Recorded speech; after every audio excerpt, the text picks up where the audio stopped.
शुभ संध्या।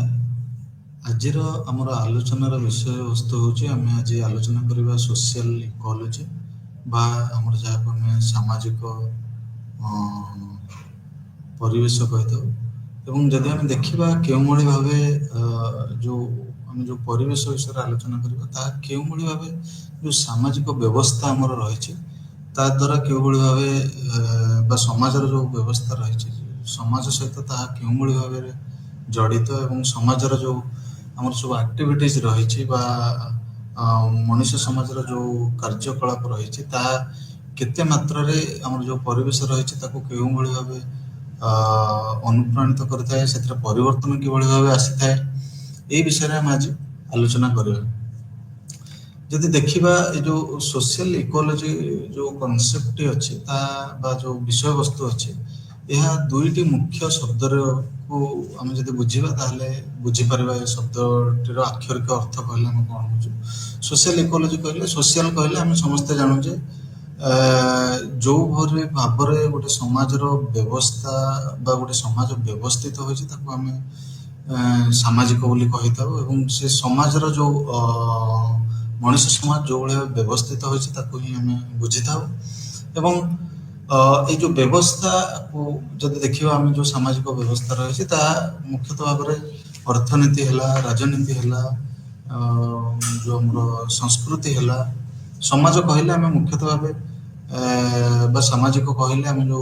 मुख्यतः भाव समाजर व्यवस्था राजनीति अर्थनीति संस्कृति आपको ही बुझे था। जदि आम इकोलॉजी कहवा इकोलॉजी अर्थ जो परिवेश आम जहाँ कही था मुख्यतः भाव क्या बुझाई था ना जो जो जीव जगत रही तार जो संपर्क रही परिवेश सहित बा तांकर निजर जो पारिपार्श्विक परिवेश सहित जो संपर्क रही ही आम प्राकृतिक जो परिवेश रही ही भीतर जो संपर्क टाक आम मुख्यतः भाव में बुझी था।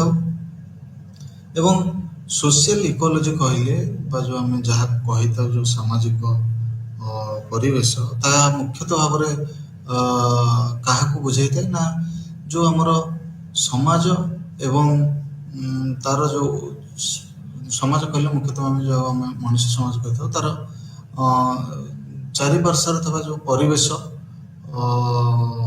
प्राकृतिक परिवेश ता सहित जो संपर्क टाक ही आम सोशल इकोलॉजी कही था। ये जो संपर्कटा यह सब दुई पाक्षिक या केवल गोटे एक तरफा नुहे सब द्विपाक्षिक था जो भाव समाज परिवेश परिवर्तन रे समाजर भूमिका रही से भाव परिवेश परिवर्तन समाजर परिवर्तन होता है। तेणु ये जो संपर्कटा यह द्विपाक्षिक यह गोटे इंटरडिसिप्लिनरी अप्रोच यह मुझे प्रथम कहली आगुरी कही कि भाव एनवायरमेंटल सोशियोलॉजी बहुत विलंब जो विषय वस्तु जो विषय उत्थान होती पूर्वर कौन भी जो आम समाज विज्ञान मान रही क्लासिकल सोशियोलॉजिस्ट मैंने आम जो भाव आलोचना करते मार्क्स हूँ दुर्खाइम हूँ वेबर हूँ से क्यों भाव गोटे जो तर्जमा रही है क्यों भाव से परिवेश को प्राधान्य दे नथिले जो मैंने आसिले मुख्यतः भाव में जब देखा फंक्शनालिस्ट स्कूल है अन्य केते स्कूल आसिले से क्यों भाव अणदेखा करते ये तेणु यह जो इंटरडिसिप्लिनरी अप्रोच यह मुख्यतः भाव में गोटे नुआ विषय वस्तु भाव में जन्म नहीं सोशल इकोलॉजी जो कहो से जब हम देखा सोशल इकोलॉजी जो विषय रही जो आम सामाजिक परिवेश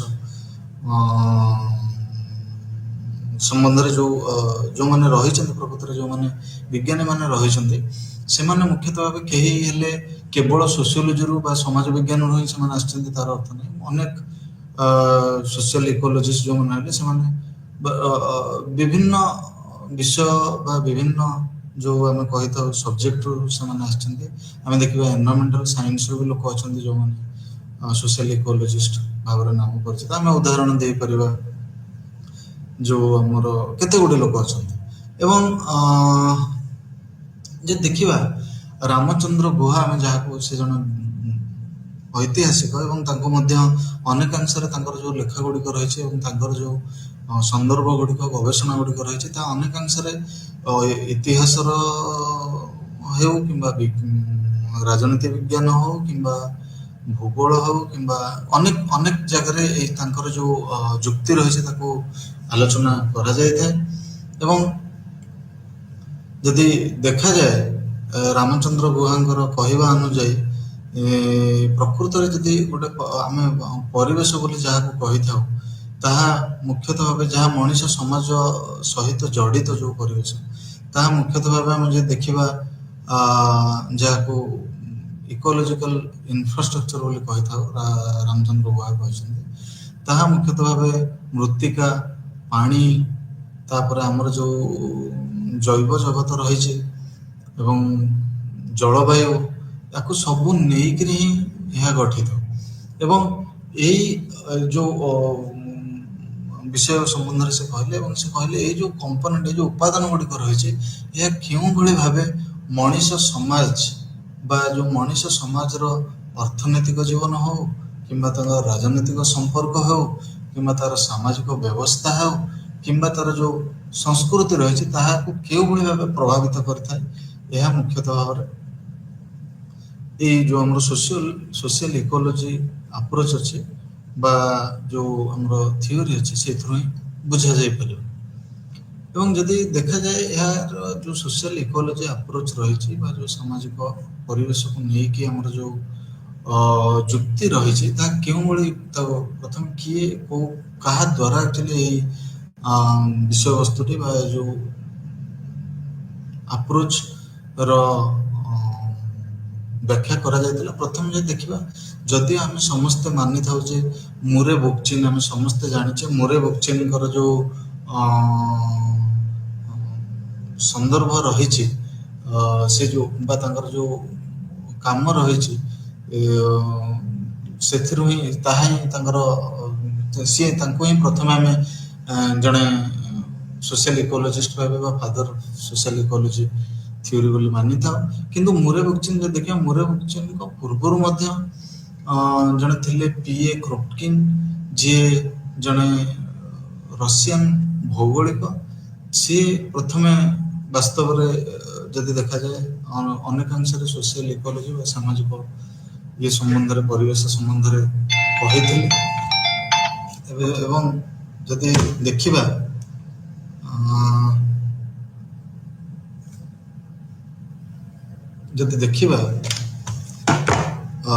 ମୁରେ ବୋକଚିନ୍ଙ୍କର ଯେଉଁ ଯୁକ୍ତି ରହିଛି ମୁରେ ବୋକଚିନ୍ଙ୍କର ଯୁକ୍ତି ଅନେକାଂଶରେ ପ୍ରଭାବିତ ହୋଇଥିଲା P.A. କ୍ରୋପକିନ୍ଙ୍କ ଦ୍ୱାରା ଏବଂ ଯଦି ଦେଖାଯାଏ ଏ ଯେଉଁ ଆମର ଜଣେ ସିଏ କ୍ରୋପକିନ୍ଙ୍କର ବିଶ୍ୱାସ ଥିଲା ଯେ ସିଏ କେଉଁଭଳି ଭାବେ ଯେଉଁ ସଂଗଠିତ କାର୍ଯ୍ୟ ରହିଲା ଭଲ୍ୟୁଣ୍ଟାରୀ କୋଅପରେସନ୍ ଯେଉଁ ରହିଲା ସଂଗଠିତ କାର୍ଯ୍ୟ ରହିଲା ସେଇ ଭଲ୍ୟୁଣ୍ଟାରୀ କୋଅପରେସନ୍ ଏବଂ ସଂଗଠିତ କାର୍ଯ୍ୟ ଦ୍ୱାରା କେଉଁଭଳି ଭାବେ ଆମର ପରିବେଶକୁ ଆମେ ସୁରକ୍ଷା ପ୍ରଦାନ କରିପାରିବା ସେ ସମ୍ବନ୍ଧରେ ସେ ଆଲୋଚନା କରିଥିଲେ। ଏବଂ ଯଦି ଦେଖିବା କ୍ରୋପକିନ୍ଙ୍କର ଯେଉଁ ଯୁକ୍ତି ରହିଥିଲା ଏହା ମୁଖ୍ୟତଃ ଭାବରେ ଆମର ଯେଉଁ ଇକୋନୋମିକ ଡିସେଣ୍ଟ୍ରାଲାଇଜେସନ୍ ହେଲା ବା ଯେଉଁ ଆମେ କହୁ ଡିସେଣ୍ଟ୍ରାଲାଇଜେସନ୍ ଯେଉଁଭଳି ଭାବେ କହିଥାଉ କେଉଁଭଳି ଭାବେ ଯେଉଁ ଆମର ଗଭର୍ଣ୍ଣାନ୍ସ ରହିଛି ବା ଯେଉଁ ଆମର ଶାସନ ପ୍ରଣାଳୀ ରହିଛି ବା ଯେଉଁ ବ୍ୟବସ୍ଥା ରହିଛି ଯେଉଁଭଳି ଭାବେ ଅର୍ଥନୈତିକ ବ୍ୟବସ୍ଥା ତାହା କେଉଁଭଳି ଭାବେ ଡିସେଣ୍ଟ୍ରାଲାଇଜ ଦ୍ୱାରା ହିଁ ତାର ଆମର ସୁବ୍ୟବସ୍ଥିତ କରାଯାଇପାରିବ ଏବଂ ସେ ମଧ୍ୟ କହିଥିଲେ କେଉଁଭଳି ଭାବେ ଡେମୋକ୍ରାଟିକ୍ ଡିଭଲ୍ୟୁସନ୍ ଆଣ୍ଡ କମ୍ୟୁନିଟାରିଆନ୍ ଭ୍ୟାଲୁଜ୍ ମାନେ ଗୋଟେ ଯେଉଁ ସଂଗଠିତ ଯେଉଁ ଚିନ୍ତାଧାରା ରହିଥାଏ ବା ଭ୍ୟାଲୁ ସିଷ୍ଟମ ରହିଥାଏ ଗୋଟେ ଲୋକ ସଂଗଠିତ ହୋଇ ଗୋଟେ କୌଣସି କାର୍ଯ୍ୟ କଲେ ତାହା କେଉଁଭଳି ଭାବେ ସୁଚାରୁ ରୂପେ କରାଯାଇପାରିବ ସେ ସମ୍ବନ୍ଧରେ ସେ କହିଥିଲେ। କିନ୍ତୁ ଯଦି ଦେଖାଯାଏ କ୍ରୋପକିନ୍ଙ୍କର ଯେଉଁ ବିଶ୍ୱାସ ଥିଲା ତାହା ବା ତାଙ୍କର ଯେଉଁ ଚିନ୍ତାଧାରା ଥିଲା ତାହା ମୁଖ୍ୟତଃ ଭାବେ ଯେଉଁ ଡାରୱିନିଆନ ଥିଓରି ରହିଛି ଆମର ବା ଡାରୱିନିଆନ ଚିନ୍ତାଧାରା ରହିଛି ତାହା ସବୁବେଳେ ତାକୁ ଡାରୱିନିଆନ ଚିନ୍ତାଧାରାକୁ ସବୁବେଳେ ସେ ସମାଲୋଚନା କରୁଥିଲେ ଏବଂ ଡାର୍ୱିନିଆନ ଚିନ୍ତାକୁ ସମାଲୋଚନା କଲାବେଳେ ସେ ଏହା ବିଷୟରେ ଆଲୋଚନା କରିଥିଲେ। ଏବଂ ଯଦି ଦେଖାଯାଏ ଖାଲି କ୍ରପଟିନ୍ ନୁହେଁ, ଅନେକ ଗୁଡ଼ିଏ ଯେଉଁ ଆମର ବିଜ୍ଞାନୀ ମାନେ ରହିଲେ, ଅନେକ ଗୁଡ଼ିଏ ଯେଉଁ ଯେମିତି ଆମେ କହିଲେ ମୁରେ ବୁକଚିନ୍ ହେଲେ କିମ୍ବା ଅନ୍ୟମାନେ ଯେଉଁମାନେ ରହିଲେ ସେମାନେ କେଉଁଭଳି ଭାବେ କରିଥିଲେ ସେ ସମ୍ବନ୍ଧରେ ଆମେ କହିଛନ୍ତି। ଯଦି ଦେଖିବା ଖାଲି ମୁରେ ବୁକଚିନ୍ ନଥିଲେ, ମୁରେ ବୁକଚିନ୍ ବା କ୍ରପକିନ୍ ନଥିଲେ, କ୍ରପଟିନ୍ଙ୍କ ପରେ ପରେ ଅନେକ ଗୁଡ଼ିଏ ଭାରତ କେତେ ଗୁଡ଼ିଏ ସମାଜ ବିଜ୍ଞାନୀ ଥିଲେ ଯେଉଁମାନେ ଏ ବିଷୟରେ ଆଲୋଚନା କରିଥିଲେ। ତାଙ୍କ ଭିତରୁ ଯଦି ଆମେ ଦେଖିବା ଆମର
କହିଥିଲେ ଗୁଡ୍ କମ୍ୟୁନିଟି ବା ଗୋଟେ ଭଲ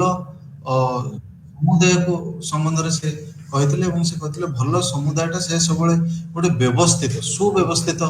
ସମୁଦାୟକୁ ହିଁ ଭଲ ସମୁଦାୟ କହିପାରିବା ଏବଂ ସେମାନେ ସବୁବେଳେ ଗୋଟେ ହାରମୋନି ବା ସବୁବେଳେ ଗୋଟେ ନିଜ ଭିତରେ ଭଲ ବୁଝାମଣା ଭିତରେ ହିଁ ସେମାନେ ରହୁଥିଲେ। ଏବଂ ଯଦି ଦେଖାଯାଏ ଗେଟ୍ସଙ୍କର ଯେଉଁ ଯୁକ୍ତି ଥିଲା ତାହା ମୁଖ୍ୟତଃ ଗୋଟେ କମ୍ୟୁନିଟି ପ୍ଲାନିଂ ବା ଗୋଟେ ସମୁଦାୟର ଯେଉଁ ପ୍ରକୃତ ବଞ୍ଚିବାର ଶୈଳୀକୁ ନେଇ ଆଧାରିତ ଥିଲା ଏବଂ ଯେଉଁ ସୋସିଆଲ ଇକୋଲୋଜି ରହିଥିଲା ପେଟ୍ରିକ୍ ଗେଟ୍ସଙ୍କର, ତାହା ଅନେକ ଗୁଡ଼ିଏ ଯେଉଁ ପରବର୍ତ୍ତୀ ସମାଜ ବିଜ୍ଞାନୀ ମାନେ ଆସିଥିଲେ ତାଙ୍କୁ ପ୍ରଭାବିତ କରିଥିଲା। ଏବଂ ସେମାନଙ୍କ ଭିତରୁ ଆମେ ଯଦି ଦେଖିବା ଲୁଇସ୍ ମମ୍ଫୋର୍ଡ, ଏବଂ ଲୁଇସ୍ ମମ୍ଫୋର୍ଡ ଜଣେ ସାମାଜିକ ପରିବେଶବିତ୍ ଥିଲେ ଏବଂ ସେ ଯଦି ଦେଖାଯାଏ ତାଙ୍କର ଯେଉଁ ଦର୍ଶନ ଥିଲା ବା ତାଙ୍କର ଯେଉଁ ଫିଲୋସଫି ଥିଲା ଏହା ଅନେକାଂଶରେ ପ୍ରଭାବିତ ହୋଇଥିଲା ପେଟ୍ରିକ୍ ଗେଟ୍ସଙ୍କ ଦ୍ୱାରା। ଏବଂ ସେ କହିଥିଲେ ଯେ କିଭଳି ଭାବେ ଯେଉଁ ଆମର ପ୍ରକୃତରେ ଯେଉଁ ଜୀବଜଗତର ବୃଦ୍ଧି ହେଉଛି ତାହା ଗୋଟେ କିଭଳି ଭାବେ ଯେଉଁ କସ୍ମିକ୍ ପ୍ରୋସେସ୍ ବୋଲି ସେ କହିଥିଲେ। ଏବଂ ସେ କହିଥିଲେ ଯେ କେଉଁଭଳି ଭାବେ ଯେଉଁ ଆମର ଯାନ୍ତ୍ରିକୀକରଣ ହେଉଛି ବା ମେକାନାଇଜେସନ୍ ହେଉଛି ଏବଂ ଯେଉଁ ଆମର ପାୱାର ଆଉ ଇଏର ଡେଭଲପମେଣ୍ଟ ହେଉଛି ଏବଂ ରାଜନୈତିକ, ଅର୍ଥନୈତିକ ଏବଂ ସାଂସ୍କୃତିକ କ୍ଷେତ୍ରରେ ଯେଉଁଭଳି ଭାବେ ଡୋମିନେସନ୍ କରାଯାଉଛି ତାହା ସବୁବେଳ ପାଇଁ ଗୋଟେ କାଉଣ୍ଟର ମୁଭମେଣ୍ଟ ଦ୍ୱାରା ପରିଚାଳିତ, ସେ ବିଷୟରେ ସେ କହିଥିଲେ। ଏବଂ ଯଦି ଦେଖାଯାଏ ବୁକଚିନ୍, ଆମେ ଯଦି ସବୁ ବିଷୟରେ ଆଲୋଚନା କଲେ ଏବଂ ଆମେ ସମସ୍ତେ ଜାଣିଛେ ମୁରେ ବୁକଚିନ୍ ଜଣେ ସୋସିଆଲ ଇକୋଲୋଜିର ଯାହାକୁ ଆମେ ଫାଦର ବୋଲି ମାନିଥାଉ। ଯଦି ଆମେ ଦେଖିବା ମୁରେ ବୁକଚିନ୍ ଜଣେ ଆମେରିକୀୟ କମ୍ୟୁନାଲିଷ୍ଟ ଥିଲେ ଏବଂ ସେ ସବୁବେଳେ କହୁଥିଲେ ଯେ ସେ ଗୋଟେ ସୋସିଆଲିଷ୍ଟ ଆପ୍ରୋଚ୍ ନେଇଥିଲେ ଏବଂ ସିଏ ଅନେକାଂଶରେ ଯଦି ଦେଖିବା ସେ ଗୋଟେ ମୋର କ୍ରିଟିକାଲ ଆଉ ତାଙ୍କର ଯେଉଁ ତର୍ଜମା ଥିଲା ତା ଅନ୍ୟ ଯେଉଁ ପୂର୍ବରୁ ଆମେ ଯେମିତି ଗେଟ୍ସଙ୍କ କଥା କହିଲେ, ମମ୍ଫୋର୍ଡଙ୍କ କଥା କହିଲେ, ସେମାନଙ୍କ ଠାରୁ ମୁରେ ବୁକଚିନ୍ଙ୍କର ଯେଉଁ ତର୍ଜମା ଥିଲା ତାହା ଅନେକାଂଶରେ ଗୋଟେ ଯାହାକୁ କୁହନ୍ତି ସୋଫିଷ୍ଟିକେଟେଡ୍ ବା ଆମର ଯାହା କୁହନ୍ତି गोटे उत्तम जुक्ति थिला कहले अत्युक्ति हेब नहीं। एवं जब देखा जाए सी मुरे बुकचंद मुख्य जुक्ति थिला जे केउ भली भाबे जो कैपिटलिस्ट इकोनॉमी बा जो पुंजीवादी अर्थनीति केउ भली भाबे गोटे जो परिवेश रे गोटे प्रकार क्राइसिस आनुची एवं जो माने रहिले हमर गणतांत्रिक ये जो माने रहिले से माने केउ भली भाबे जो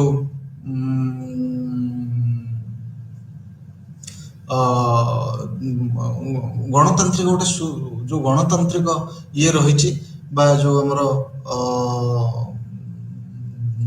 व्यवस्था रही आमर जो गोटे रीजनलिस्ट व्यवस्था द्वारा ही आपको समाधान करा जाय परिबो। यह ही थिला मुरे बुकचंदर मुख्य जुक्ति एवं तांकर जो पुस्तक थिला टुवर्ड्स एन इकोलॉजिकल सोसाइटी से गोटे गोटे यूटोपियन सोशलिस्ट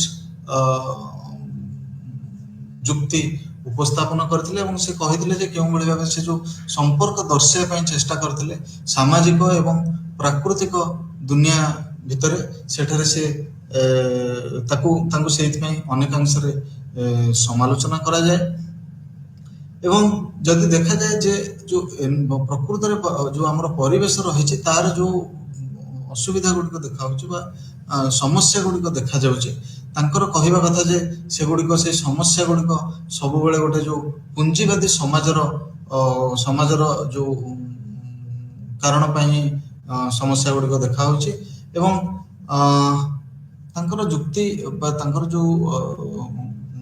जुक्ति करिवार कारण थिला जे तांकर जुक्ति थिला जे केवल पुंजीवाद बा पुंजीवादी जो अर्थनीति रही ताहा मुख्यतः भाव परिवेश आजिकल जो समस्या परिवेश जो समस्या देखाई पारिपार्श्विक समस्या देखाई से पुंजीवादी अर्थनीति को व्यवस्था ही मुख्यतः भाव दायी। बर्तमान आम आलोचना करवा जो आमर सोशल इकोलॉजी अच्छी ताहा भारत संदर्भ रे केउ भली भाबे आमे जुक्ति उपस्थापन करि परिबा जे देखिबा जे जो व्यवस्था रही ताहा भारतर जो अर्थनैतिक सामाजिक और सांस्कृतिक व्यवस्था रही ताहा केउ भली भाबे जो हमर समाज विज्ञानी माने रहिले ताहा केउ भली भाबे परिवेश संदर्भ रे से माने भारतर समाजर व्यवस्था को केउ भली भाबे आलोचना करछन्ती। सेमानक मध्यरे जे देखिबा हम राधाकुमार मुखर्जी मुख्य थिले एवं तांकर जो जुक्ति थिला ताहा मुख्यतः भाबे राधाकमल मुखर्जी जो जुक्ति थिला ताहा मुख्यतः भाबे से कहा द्वारा अनुप्राणित होइतिले से मुख्यतः भाबे पैट्रिक गेट्स जे जहाँ विषय में आलोचना करथिले जो बॉम्बे स्कूल होइतिले एवं तांको परे जो हमर फ्रेंच ऐतिहासिक लुसियन फेवर तांकर द्वारा से अनुप्राणित होइतिले से गोटे संदर्भ लुसियन फ्रेंकर गोटे संदर्भ थिला regional basis of social life बा हमर जो सेठरे से अनेकांश परिवेश संबंध रे एवं समाजर संपर्क परिवेश सहित आलोचना करथिले एवं सेठो ही अनुप्राणित होई मुखर्जी तांकर जो पुस्तकटी रचना करथिले रीजनल सोशियोलॉजी बा आंचलिक समाज विज्ञान से संबंध रे से अनेक गुडे केते गुडे कथा सेठरे कहिथिले। एवं जे देखा जाए जे हमर राधाकमल मुखर्जी जो आलोचना रही राधाकमल मुखर्जी जो जुक्ति रही से मुख्यतः भाव से जुक्ति सब से राधाकमल मुखर्जी जो जुक्ति रही से सब कहते जे जो परिवेश बा गोटे जो गोटे हमर अंचल रही ताहा ऊपर मनीष निजर मनीष केउ भली भाव निजर जो कर्तृत्व कह जाए तार जो मास्टरी जहाँ को आम कही से क्यों भाव साधन करता है से कहवा कथा जे जो बायोटिक वर्ल्ड रही जो जैव जगत रही सब यह गोटे रेसिप्रोकल रिलेशनशिप बा जहाँ को आम नवा दबार संपर्क कही जो भाव जड़े अन्य जनक ऊपर निर्भर करे परिवेश जो भाव मनुष्य समाज ऊपर निर्भर करे से भाव मनुष्य समाज परिवेश उपर ही निर्भर करता है। तेणु जदि देखिबा जो जुक्ति रही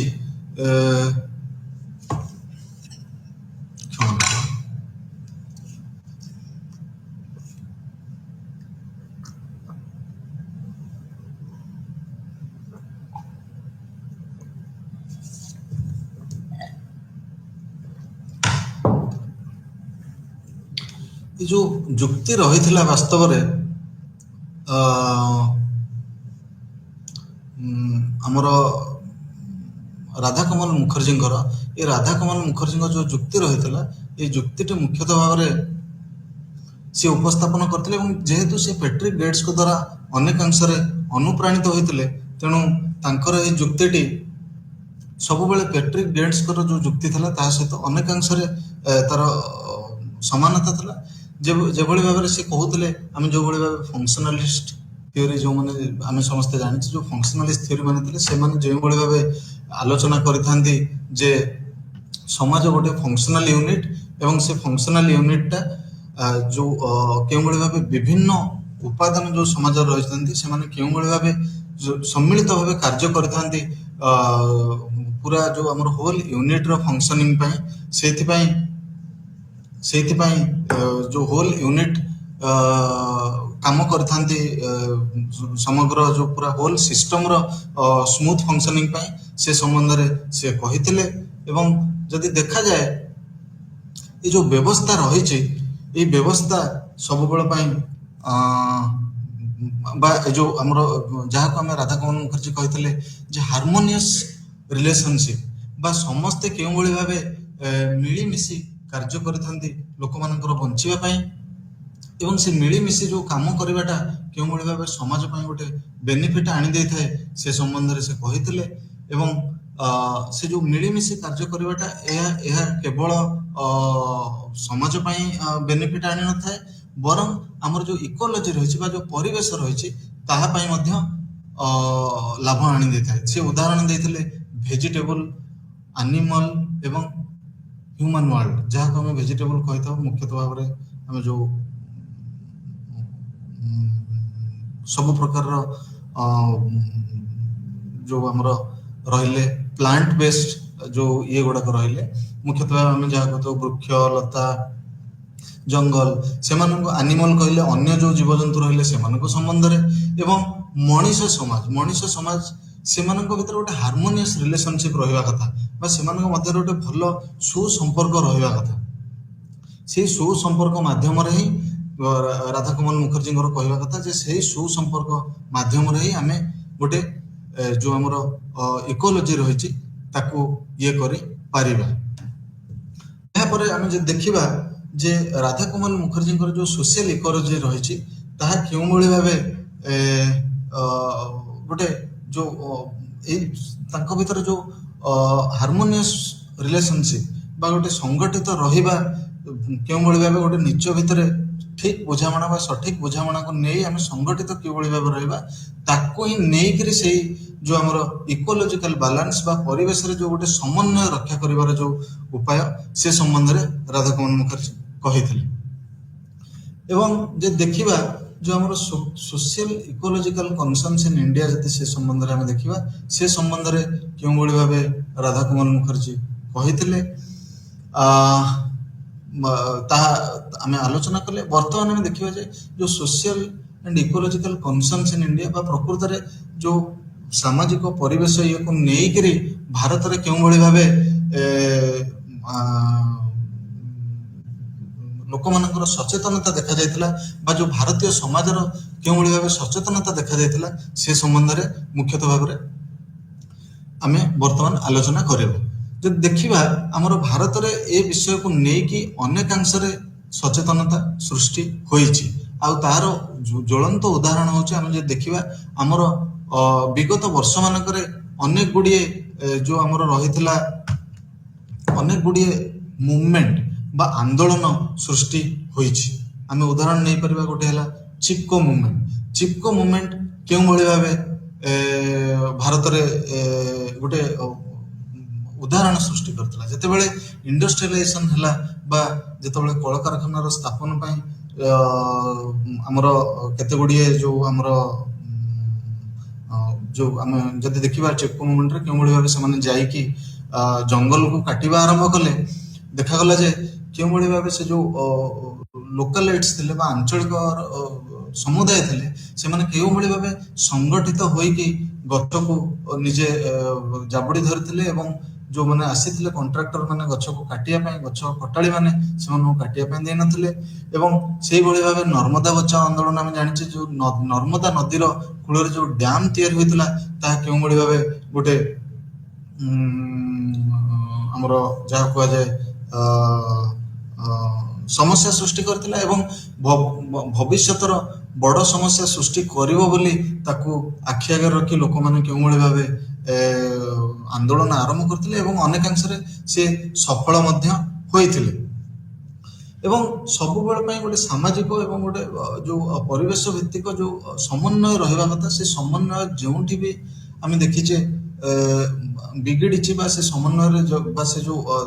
ଇନବାଲାନ୍ସ ଦେଖାଯାଇଛି, ସେଠି ସବୁବେଳ ପାଇଁ ଗୋଟେ ଆନ୍ଦୋଳନ ଗୋଟେ ସବୁବେଳ ପାଇଁ ମାଧ୍ୟମ ହୋଇ ବାହାରିଛି ତାର ସମସ୍ୟାର ସମାଧାନ କରିବା ପାଇଁ ବା ସେ ସମସ୍ୟାକୁ ଗୋଟେ ଲୋକଲୋଚନକୁ ଆଣିବା ପାଇଁ। ଏବଂ ଯଦି ଦେଖାଯାଏ ଏଇ ଯୋଉ ଆମର ସମସ୍ୟା ଗୁଡ଼ିକ ରହିଲା, ଏ ସମସ୍ୟା ଗୁଡ଼ିକ ଅନେକାଂଶରେ ଏଇ ଯୋଉ ସମସ୍ୟା ଗୁଡ଼ିକ ରହିଛି ଅନେକାଂଶରେ ଯେତେବେଳେ ଏଇ ସମସ୍ୟା ଗୁଡ଼ିକର ସମାଧାନ ଦେଖାଯାଇ ନଥାଏ ବା ଷ୍ଟେଟ୍ ଆମେ ଯାହାକୁ କହିଥାଉ ବା ଆମର ଗଭର୍ଣ୍ଣମେଣ୍ଟ ଯାହାକୁ କହିଥାଉ, ଯଦି ସେମାନେ ବିଫଳ ହୋଇଥାନ୍ତି, ଆମର ଯୋଉ ମେକାନିଜିମ୍ ବା ଯୋଉ ବ୍ୟବସ୍ଥା ରହିଛି ତାହା ଯଦି ବିଫଳ ହୋଇଥାଏ, ତାହା ସବୁବେଳ ପାଇଁ ଗୋଟିଏ ଜନ୍ମ ଦେଇଥାଏ ଆନ୍ଦୋଳନକୁ, ଯାହା ଆନ୍ଦୋଳନ ମୁଖ୍ୟତଃ ଭାବରେ ଯାହାକୁ ଆମର ଯୋଉ ଆନ୍ଦୋଳନ ମୁଖ୍ୟତଃ ଭାବରେ ପରିବର୍ତ୍ତନ ଆଣିବା ପାଇଁ ବା ପରିବର୍ତ୍ତନର ବାଟ ଦେଖିବା ପାଇଁ ଯୋଉ ସମୁଦାୟ ରହିଲେ ତାଙ୍କୁ ବାଧ୍ୟ କରିଥାଏ। ଯେମିତି ଆମେ ଉଦାହରଣ ଦେଲେ ଯେ ଚିପକୋ ମୁଭମେଣ୍ଟ ଏଭଳି ଭାବେ ଆରମ୍ଭ ହେଲା ଯେ ବାଧ୍ୟ ହୋଇ ସରକାର ସେ ଯୋଉ ଆମର କଣ୍ଟ୍ରାକ୍ଟରେ ଦେଇଥିଲେ ଯୋଉ ଇଏ ମାନଙ୍କୁ ଗଛ କାଟିବା ପାଇଁ, ବାଧ୍ୟ ହୋଇ ତାକୁ ସେ ଯୋଉ ଆମର ଅର୍ଡର ରହିଥିଲା ସେ ଆଦେଶକୁ ପ୍ରତ୍ୟାହାର କରିବା ପାଇଁ ସରକାର ବାଧ୍ୟ ହୋଇଥିଲେ। ଏବଂ ଯେ ଦେଖିବା ମାଧବ ଗାଡଗିଲ ଆଉ ରାମଚନ୍ଦ୍ର ଗୁହା ସେମାନେ ଗୋଟେ ଫ୍ରେମୱାର୍କ ଡେଭଲପ କରିଥିଲେ ଏବଂ ସେ ଫ୍ରେମୱାର୍କ ଯୋଉ ଡେଭଲପ କରିଥିଲେ ତାହା ମୁଖ୍ୟତଃ ଦୁଇଟି ସମୁଦାୟକୁ ନେଇକି ସେ ଡେଭଲପ କରିଥିଲେ। ଏବଂ ଗୋଟେ ହେଲା ସେ କହିଥିଲେ ଓମନିଭୋରସ୍ କୋଉମାନେ ନା ଯୋଉମାନେ ଇଣ୍ଡଷ୍ଟ୍ରିଆଲିଷ୍ଟ ରହିଲେ ବା ଯୋଉମାନେ ପୁଞ୍ଜିବାଦୀ ବା ଧନିକ ଶ୍ରେଣୀର କୃଷକ ମାନେ ରହିଲେ ଏବଂ ସରକାରୀ ଯୋଉ ଅଫିସିଆଲ୍ସ ବା ଅଫିସର ମାନେ ରହିଲେ ଏବଂ ଯୋଉମାନେ ଆଫ୍ଲୁଏଣ୍ଟ ମିଡିଲ କ୍ଲାସ ଯାହାକୁ ଗାଡଗିଲ ଏବଂ ଆମର ରାମଚନ୍ଦ୍ର ଗୁହା କହୁଛନ୍ତି, ଯୋଉମାନେ ମଧ୍ୟବିତ୍ତ ଶ୍ରେଣୀ କିନ୍ତୁ ଉଚ୍ଚ ମଧ୍ୟବିତ୍ତ ଶ୍ରେଣୀର ମାନେ ରହିଲେ, ଯେଉଁମାନଙ୍କ ପାଇଁ ପ୍ରକୃତରେ ଯୋଉ ପ୍ରାକୃତିକ ସମ୍ପଦ ରହିଛି, ଯାହା ପାଖରେ ପ୍ରାକୃତିକ ସମ୍ପଦକୁ ଆକ୍ସେସ୍ କରିବା ପାଇଁ ସୁବିଧା ସୁଯୋଗ ଅଛି, ସେମାନଙ୍କ ସମ୍ବନ୍ଧରେ କହିଥିଲେ। ଏହାପରେ ଯଦି ଆମେ ଦେଖିବା ଆଉ ଗୋଟେ ଯୋଉ ଶ୍ରେଣୀ ରହିଥିଲେ ଯୋଉମାନେ ପ୍ରକୃତରେ ହେଲେ ଇକୋସିଷ୍ଟମ ପିପୁଲ, ଯୋଉମାନେ ପ୍ରକୃତରେ ପାରିପାର୍ଶ୍ୱିକ ବା ପରିବେଶକୁ ନେଇକି ଯୋଉମାନେ ରହୁଛନ୍ତି, ସେମାନେ ହେଲେ ଆମର ଗ୍ରାମୀଣ ଜନବସତିରେ ରହୁଥିବା ଲୋକମାନେ, ଯୋଉ ଜନଜାତି ବା ଆଦିବାସୀ ସମ୍ପ୍ରଦାୟର ଲୋକମାନେ, ଲ୍ୟାଣ୍ଡଲେସ୍ ଲେବରର ବା ଯୋଉମାନେ ଭୂମିହୀନ ଶ୍ରମିକ ରହିଲେ ସେମାନେ, ଯୋଉମାନେ ପଶୁପାଳନକାରୀ ବା ପଶୁ ଚାରଣକାରୀ ସେମାନେ, ଏବଂ ଉଡ ୱାର୍କିଂ ଆର୍ଟିଜାନ ଯୋଉମାନେ କାଠକୁ ନେଇକିରି କାମ କରିଥାନ୍ତି, ଯେମିତି ଆମର ବଢେଇ ସମ୍ପ୍ରଦାୟ ହେଲା, ଏବଂ ଆଉ ଯୋଉମାନେ ମାର୍ଜିନାଲାଇଜ ସେକ୍ସନ ରହିଲେ ସେମାନଙ୍କୁ ନେଇକି ଗଠିତ ହୋଇଥାଏ। ଯଦି ଦେଖିବା ବର୍ତ୍ତମାନ ଆମେ ଆଲୋଚନା କରିବା ଟ୍ରେଡମିଲ ଅଫ ପ୍ରଡକ୍ସନ। ଆମେ ସମସ୍ତେ ଜାଣିଥାଉ ଟ୍ରେଡମିଲ କହିଲେ ଆମେ କଣ ବୁଝିଥାଉ। ଆମେ ସମସ୍ତେ ଆଜିକାଲିର ଏ ଆଧୁନିକ ଦୁନିଆରେ ଯେତେବେଳେ ଆମେ କୌଣସି ବ୍ୟାୟାମ ଖାନାକୁ ଯାଇଥାଉ, ସେଠି ଆମେ ଦେଖିଥାଉ ଗୋଟେ ମେସିନ ପଡିଥାଏ ଦୌଡ଼ିବା ପାଇଁ, ଲୋକମାନଙ୍କ ପାଇଁ ଏକ୍ସରସାଇଜ କରିବା ପାଇଁ ବା ବ୍ୟାୟାମ କରିବା ପାଇଁ, ଯୋଉଠାରେ ଲୋକମାନେ ଦୌଡୁଥାନ୍ତି ସବୁବେଳେ, ତାକୁ ଆମେ ଟ୍ରେଡମିଲ କହିଥାଉ। କିନ୍ତୁ ମାନେ ମୁଖ୍ୟ କାରଣ ହଉଛି ଟ୍ରେଡମିଲ ଆପ୍ରୋଚର ଯୋଉ ଆମର ବା ଯୋଉ ଥିଓରି ସନ୍ଦର୍ଭଟି ପ୍ରକୃତରେ ଏହାର ଯୋଉ ଡେଭଲପମେଣ୍ଟ ହେଇଛି, ତାର ମୁଖ୍ୟ अर्थ ହେଉଛି ଯେ ଯାହାକୁ ନେଇ ବା ମୁଖ୍ୟ ଯୁକ୍ତି ହେଉଛି ଯେଉଁଭଳି ଭାବେ ଟ୍ରେଡମିଲରେ ଆମେ ଯେତେ ସମୟ ଦୌଡ଼ିଲେ ମଧ୍ୟ ବା ସେ ମେସିନ୍ ଯେତେ ସମୟ ଚାଲିଲେ ମଧ୍ୟ ଆମେ କୌଣସି ଦୂରତା କେବେ ହେଲେ ଅତିକ୍ରମ କରିନଥାଉ, କାରଣ ଯୋଉ ଗୋଟିଏ ଜାଗାରେ ହିଁ ଟ୍ରେଡମିଲଟା ଥାଏ ସେ ସେଇ ଗୋଟିଏ ଜାଗାରେ ହିଁ ରହିଥାଏ। କିନ୍ତୁ ଯେତେ ସମୟ ଗୋଟେ ଲୋକ ଦୌଡ଼ିଲେ ମଧ୍ୟ ସେ କୌଣସି ଦୂରତା ଅତିକ୍ରମ କରିନଥାଏ, ସେ କୌଣସି ଗୋଟିଏ ଜାଗାରୁ ଅନ୍ୟ ଜାଗାକୁ ପହଞ୍ଚି ପାରିନଥାଏ। ତେଣୁ ସେମାନଙ୍କର କହିବା କଥା ଯେ ବା ଟ୍ରେଡମିଲ ଥିଓରି ଯେଉଁମାନେ ଯେ ରହିଲେ ସେମାନେ ସବୁବେଳେ ଗୋଟେ ଯୋଉ ବ୍ୟବସ୍ଥାରେ ପରିବର୍ତ୍ତନ ଆଣିକିରି ଗୋଟେ ସମସ୍ୟାର ବା ଯୋଉ ଆମର ପରିବେଶ ଜନିତ ପରିବେଶରେ ଯୋଉ ବା ପାରିପାର୍ଶ୍ୱିକ ପରିବେଶରେ ଯୋଉ ସମସ୍ୟା ଦେଖାଯାଇଥାଏ ସେଇ ବ୍ୟବସ୍ଥାରେ ସୁଧାର ସାମାଜିକ ବ୍ୟବସ୍ଥାରେ ଗୋଟେ ପରିବର୍ତ୍ତନ ଆଣିକିରି ତାର ସେଥିରେ ସେଇ ଆପ୍ରୋଚ ଦ୍ୱାରା ହିଁ ସେମାନେ ଏଇ ଯୋଉ ସେମାନେ ଏଇ ଯୋଉ ବ୍ୟବସ୍ଥାରେ ଥିବା ଅସୁବିଧା ଗୁଡ଼ିକ ସମ୍ବନ୍ଧରେ ସେ ଆଲୋଚନା କରିଥିଲେ। ଏବଂ ଯଦି ଦେଖାଯାଏ ଯୋଉ ଡୋମିନାଣ୍ଟ ମୋଡ ଅଫ ପ୍ରଡକ୍ସନ ରହିଛି ବା ଆମେ ଯାହାକୁ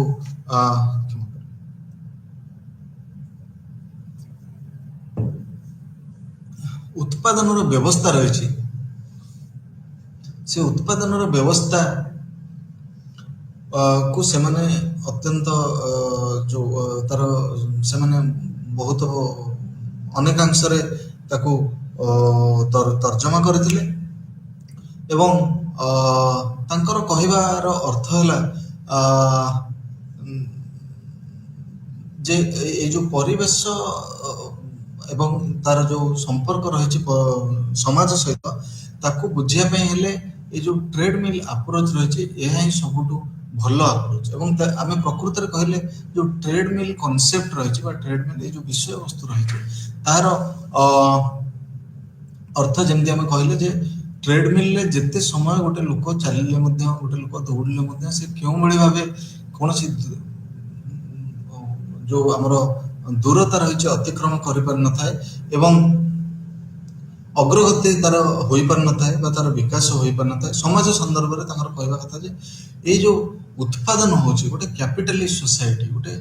ଯୋଉ ପୁଞ୍ଜିବାଦୀ ସୋସାଇଟିରେ ବା ସମାଜରେ ଯେତେବେଳେ ଉତ୍ପାଦନ ହଉଛି ସବୁ ଲୋକ ଉତ୍ପାଦନ ପଛରେ ବା ସବୁ ଦେଶ ଉତ୍ପାଦନ ପଛରେ ହିଁ ଧାଇଁଛନ୍ତି ଏବଂ ସେ ଯୋଉ ଉତ୍ପାଦନ କରିବାର ନିଶା ଲୋକମାନଙ୍କୁ ଏମିତି ଘାରିଛି ଯେ ସେମାନେ କୌଣସି ବି ବସ୍ତୁ କୌଣସି ବି ଦ୍ରବ୍ୟ ଉତ୍ପାଦନ କରିପାରୁନାହାନ୍ତି। କୌଣସି ବା ବସ୍ତୁ କୌଣସି ବା ଦ୍ରବ୍ୟ କ୍ଷମା କରିବେ କୌଣସି ବସ୍ତୁ ବା କୌଣସି ଦ୍ରବ୍ୟ ଉତ୍ପାଦନ କରିବାର କୌଣସି ସୀମା ରହୁନି ଏବଂ ସେମାନେ ଗୋଟେ ଯେମିତି ଟ୍ରେଡମିଲରେ ଆମେ ଗୋଟେ ଲୋକ ଦୌଡ଼ିଲେ ମଧ୍ୟ କୌଣସି ତାର ଅଗ୍ରଗତି ହୋଇନଥାଏ କିମ୍ବା ସେ ଆଗକୁ ଯାଇପାରିନଥାଏ ଏବଂ ସେ ଗୋଟିଏ ସ୍ଥାନରେ ହିଁ ସେ ମେସିନଟି ରହିଥାଏ, ସେଇଭଳି ଭାବେ ଏଇ ଯୋଉ ଟ୍ରେଡମିଲ ଥିଓରିର ମୁଖ୍ୟତଃ ଯୋଉ ମୁଖ୍ୟ ଯୁକ୍ତି ହେଲା ଯେ ଇଏ ଯୋଉ ଉତ୍ପାଦନ ଯେତେ ହେଲେ ମଧ୍ୟ ଏହା ପ୍ରକୃତ ବିକାଶ ବା ସମାଜକୁ ପ୍ରକୃତରେ ଆଗକୁ ନେବାର କୌଣସି ଏହାର ଯୋଗଦାନ ନଥାଏ। ତେଣୁ ସିଏ ଉଦାହରଣ ଦେଇଥିଲେ ଯେ ଆମର ଯୋଉ ଟ୍ରେଡମିଲ ଆପ୍ରୋଚର ଯୋଉମାନେ ପ୍ରକୃତରେ ସମାଜ ବିଜ୍ଞାନୀ ମାନେ ଯୋଉ ଯୁକ୍ତି କରିଥିଲେ ତାଙ୍କ ଭିତରେ ଗୋଲ୍ଡ ଜଣେ ସମାଜ ବିଜ୍ଞାନୀ ଥିଲେ ଯିଏ କହୁଥିଲେ ଯେ କେଉଁଭଳି ଭାବେ ଯୋଉ ଉତ୍ପାଦନର ଯୋଉ ନିଶା କେଉଁଭଳି ଭାବେ ପରିବେଶକୁ ବା ପରିବେଶ ଜନିତ ସମସ୍ୟା ସୃଷ୍ଟି କରିଥାଏ ସେ ସେଇଭଳି ଭାବେ ଉଦାହରଣ ଦେଇଥିଲେ। ଏହା କେଉଁଭଳି ଭାବେ ଯୋଉ ଆମେ ଅତ୍ୟଧିକ ଆମର ଖଣିଜ ସମ୍ପଦର ଉତ୍ପୋଳନ ହଉ ବା ଆମର ଯୋଉ ରିସୋର୍ସ ଏକ୍ସଟ୍ରାକ୍ସନ ସେ ଯାହାକୁ କହୁଛନ୍ତି ଆମେ କେଉଁଭଳି ଭାବେ ଅଧିକ ଉତ୍ପାଦନ କରିବା ପାଇଁ ଅଧିକ ଖଣିଜ ସମ୍ପଦର ଆବଶ୍ୟକତା ରହିଛି, ପ୍ରାକୃତିକ ସମ୍ପଦର ଆବଶ୍ୟକତା ରହିଛି, ତାକୁ କେଉଁଭଳି ଭାବେ ଆମେ ଶୋଷଣ କରୁଛୁ ଏବଂ ସେଇ ଶୋଷଣଟା କେଉଁଭଳି ଭାବେ ଗୋଟେ ପରିବେଶ ରେ ଆମର ସମସ୍ୟା ସୃଷ୍ଟି କରିଛି ସେ ସମ୍ବନ୍ଧରେ ସେ କହିଥିଲେ। ଏବଂ ଯଦି ଦେଖାଯାଏ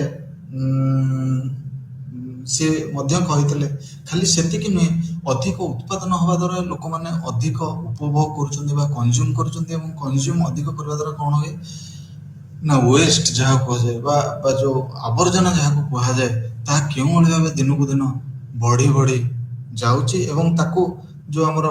ଡମ୍ପିଂ ୱେଷ୍ଟ କୁହାଯାଏ ଯାହାକୁ ଆମେ ପକେଇଥାଉ ଆବର୍ଜନାକୁ ତାହାର ପରିମାଣ ଏତେ ବଢି ଯାଉଛି ଯେ ତାହା ମଧ୍ୟ ପ୍ରଦୂଷଣ ବଢିଯାଉଛି। ତେଣୁ ଏଠି ଦୁଇଟି ରାସ୍ତାରେ ପ୍ରକୃତରେ ପରିବେଶ ଉପରେ ଏହାର ପ୍ରଭାବ ପଡୁଛି। ଗୋଟିଏ ହେଲା ଅତ୍ୟଧିକ ଉତ୍ପାଦନ ଦ୍ୱାରା ଆମର ଯୋଉ ପ୍ରାକୃତିକ ସମ୍ପଦ ରହିଛି ତାହା କେଉଁଭଳି ଭାବେ କ୍ଷୟ ହଉଛି ତାର ହ୍ରାସ ଘଟୁଛି। ଅନ୍ୟ ପାର୍ଶ୍ୱରେ ସେ ଯେଉଁ ୱେଷ୍ଟ ବା ଯେଉଁ ଆବର୍ଜନା ସବୁ ବାହାରୁଛି ନିଷ୍କାସିତ ହେଉଛି କଳକାରଖାନା ହଉ ଯେକୌଣସି ଇଏରୁ ବି ହଉ ତାର କେଉଁଭଳି ଭାବେ ତାର ଖରାପ ପ୍ରଭାବ ଆମର ପରିବେଶ ଉପରେ ପଡ଼ୁଛି ତା ସମ୍ବନ୍ଧରେ ସେ କହିଥିଲେ। ଆମେ ଯେଉଁଭଳି ଭାବେ ଦେଖେ ଆମେ ବର୍ତ୍ତମାନ ଆଜିର ସମାଜର ଉଦାହରଣ ନେଇପାରିବା। ଆମେ ଲୋକମାନେ ପ୍ଲାଷ୍ଟିକ ଏବଂ ପଲିଥିନ୍ ଏଇ ଯେଉଁ ଆମେ ଏତେ ଫ୍ୟାମିଲିଆରାଇଜ୍ ହେଇଯାଇଛେ ବା ଆମେ ଏତେ ପରିଚିତ ହୋଇଯାଇଛେ ଆମେ ଏତେ ଅଭ୍ୟସ୍ତ ହେଇଯାଇଛେ ଏଇ ଜିନିଷକୁ ବ୍ୟବହାର କରିବା ପାଇଁ ଯେ ବର୍ତ୍ତମାନ ଆପଣ ଯଦି ଆମେ ଦେଖିବା ଯେ ଯେକୌଣସି ରାସ୍ତାରେ ଗୋଟେ ଏହା ପ୍ରଦୂଷଣର ଗୋଟେ ମୁଖ୍ୟ ଉତ୍ସ ହେଇକି ବାହାରିଛି। ଏବଂ ଖାଲି ସେତିକି ନୁହେଁ ଯେଉଁ ଟ୍ରେଡମିଲ୍ ଆପ୍ରୋଚ୍ ରହିଛି ଟ୍ରେଡମିଲ୍ ଆପ୍ରୋଚ୍ରେ ଯଦି ଦେଖିବା ଯେଉଁ ଖାଲି ସେତିକି ନୁହେଁ ଏହା ମୁଖ୍ୟତଃ ଭାବରେ ଯେଉଁ ଆମର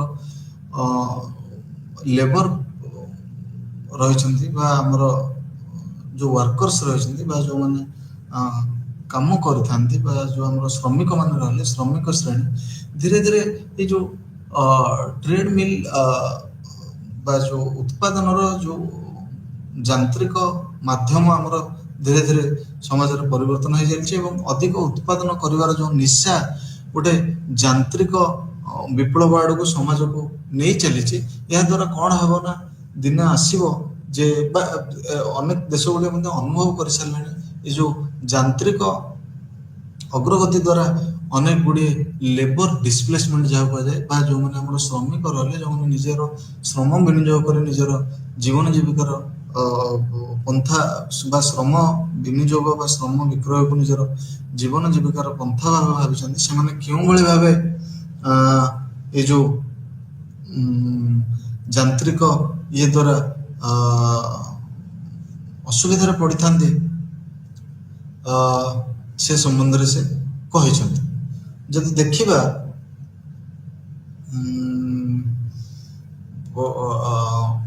ଯେଉଁ ଟ୍ରେଡମିଲ୍ ଆପ୍ରୋଚ୍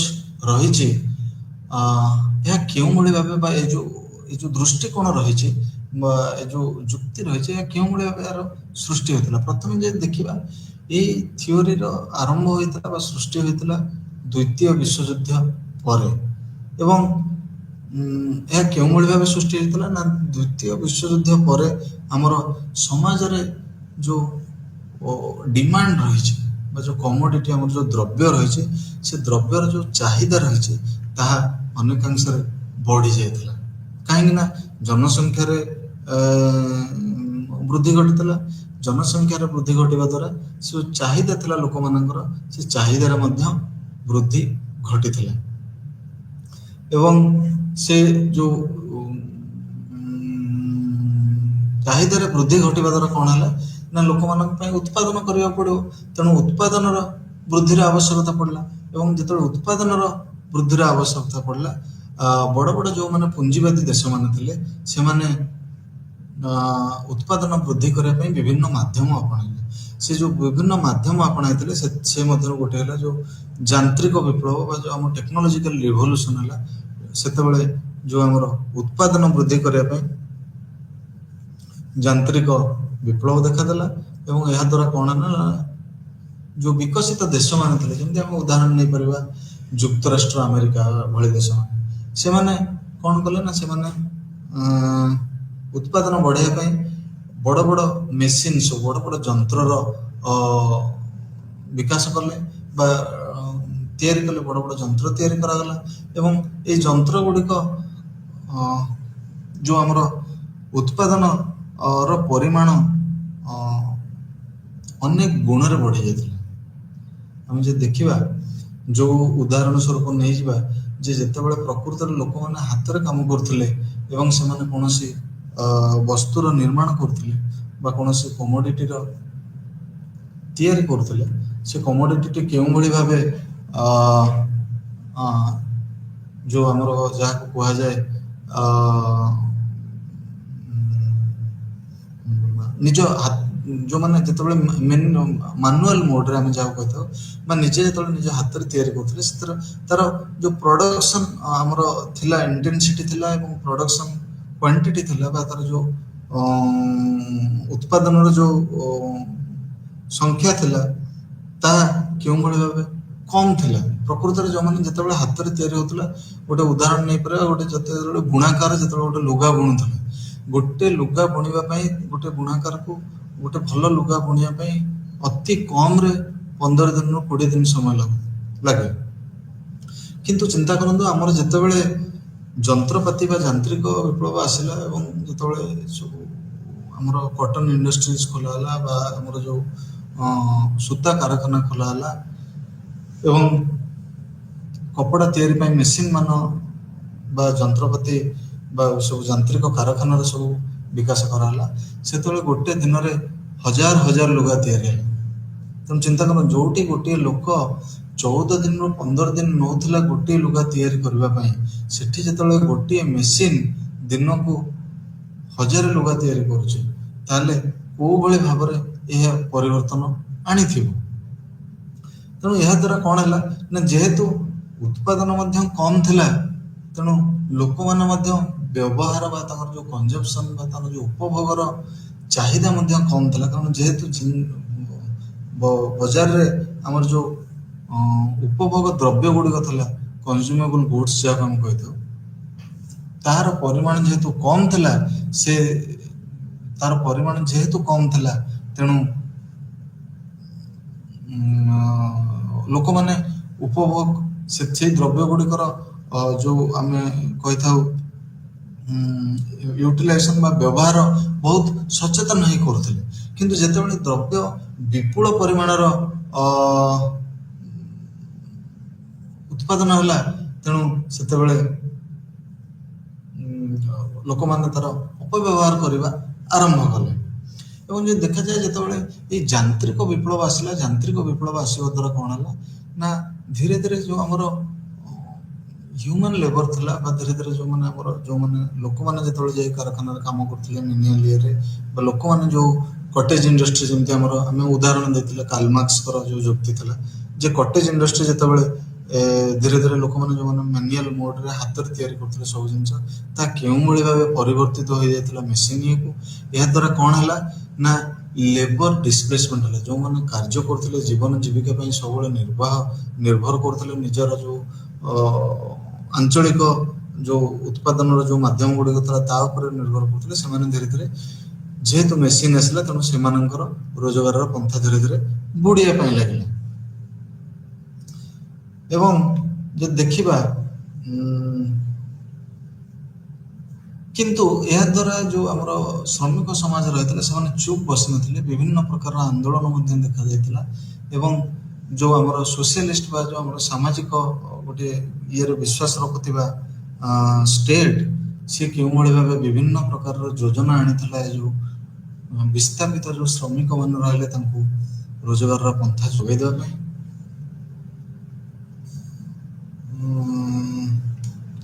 ଏହାପରେ ଆମେ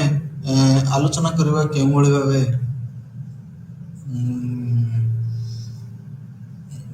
ଏ ଯେଉଁ ଆମର ଦ୍ୱିତୀୟ ବିଶ୍ୱଯୁଦ୍ଧ ପରେ କେଉଁଭଳି ଭାବେ ଯେଉଁ ଆମର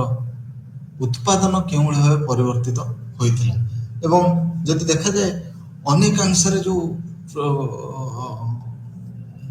ଉତ୍ପାଦନ ଯେଉଁଭଳି ଭାବେ ଯାନ୍ତ୍ରିକ ଉପାୟରେ ଯେଉଁ ଉତ୍ପାଦନର ବୃଦ୍ଧି ଘଟିଥିଲା, ତାହା ସେଇଠି ବନ୍ଦ ହୋଇନଥିଲା, ଏହାକୁ ଆହୁରି ମଧ୍ୟ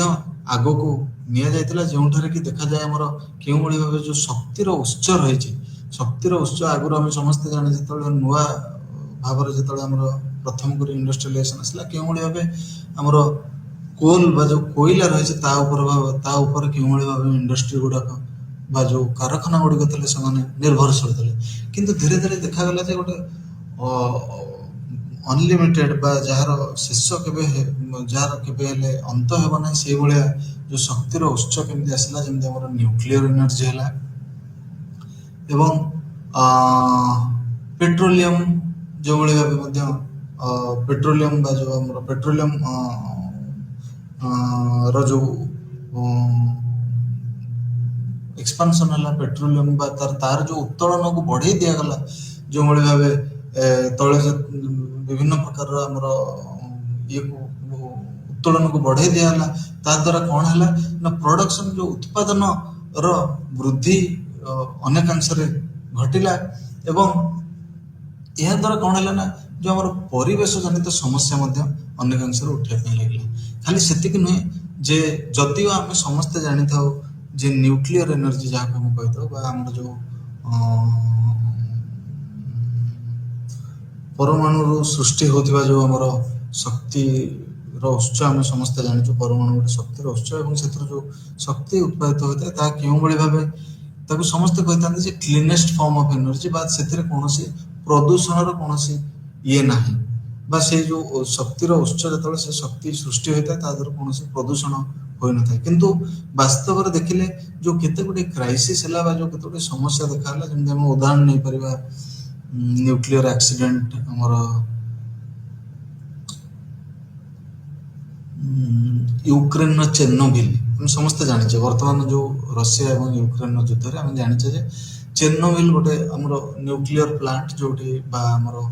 ଯେଉଁ ଆମର ନ୍ୟୁକ୍ଲିୟର ଏନର୍ଜି ପ୍ଲାଣ୍ଟ ଯେଉଁଟା ତାହା କେଉଁଭଳି ଭାବେ ସେଠାରେ ବିସ୍ଫୋରଣ ଘଟି ତାହା କେଉଁଭଳି ଭାବେ ସେ ଯେଉଁ ଆଞ୍ଚଳିକ ବାତାବରଣକୁ କେଉଁଭଳି ଭାବେ ଗୋଟେ ବିପଦଜନକ ପରିସ୍ଥିତି ସୃଷ୍ଟି କରିଥିଲା। ଏଥିରେ କେତେ ହଜାର ଲୋକ ମଧ୍ୟ ନିଜର ପ୍ରାଣ ହରାଇଥିଲେ ଏବଂ ବର୍ତ୍ତମାନର ଯଦି ଭୌଗୋଳିକ ସ୍ଥିତି ଦେଖିବା ସେ ଯେଉଁ ଜାଗା ରହିଛି ବା ସେ ଯେଉଁ ସ୍ଥାନଟି ରହିଛି ତାହା କେଉଁଭଳି ଭାବେ ବସବାସ କରିବା ପାଇଁ ଅନୁପଯୋଗୀ ସେ ସମ୍ବନ୍ଧରେ କେଉଁଭଳି ଭାବେ ବିଜ୍ଞାନୀମାନେ ଏବେ ବି ମଧ୍ୟ ଗବେଷଣା ନିଜର ଜାରି ରଖିଛନ୍ତି। ଏବଂ ଯଦି ଦେଖିବା ଏଇ ଯେଉଁ ନ୍ୟୁକ୍ଲିୟର କ୍ରାଇସିସ୍ ହେଲା ବା ଯେଉଁ ଆମର ପେଟ୍ରୋଲିୟମ ଜାତୀୟ ଦ୍ରବ୍ୟ ଆମର ଯେମିତି ପେଟ୍ରୋଲ ହେଲା ଡିଜେଲ ହେଲା ଏବଂ ଅନ୍ୟ ଯେଉଁ ଏଗୁଡ଼ିକ ରହିଲା ଏହାର ଅଧିକ ଉତ୍ତୋଳନ ହେବା ଦ୍ୱାରା କ'ଣ ହେଲା ନା ପ୍ରଦୂଷଣ ବା ଯେଉଁ ଉତ୍ପାଦନ ହେବା ଦ୍ୱାରା କ'ଣ ହେଲା ନା ପ୍ରଦୂଷଣର ମାତ୍ରା ବଢ଼ିଲେ ଏବଂ ଯଦି ଦେଖାଯାଏ ଏହା ଦ୍ୱାରା କ'ଣ ହେଲା ନା ଏଇ ଯେଉଁ ବଢ଼ି ବଢ଼ି ଚାଲିଲା ଉତ୍ପାଦନ ଲୋକମାନେ ବା ଯେଉଁ ଆମର ଦେଶମାନେ ରହିଲେ ସେମାନେ ନିଜ ଭିତରେ ଏଭଳି ଗୋଟେ ପ୍ରତିଯୋଗିତା ମନୋଭାବ ଆଣିଲେ ଉତ୍ପାଦନକୁ ନେଇକି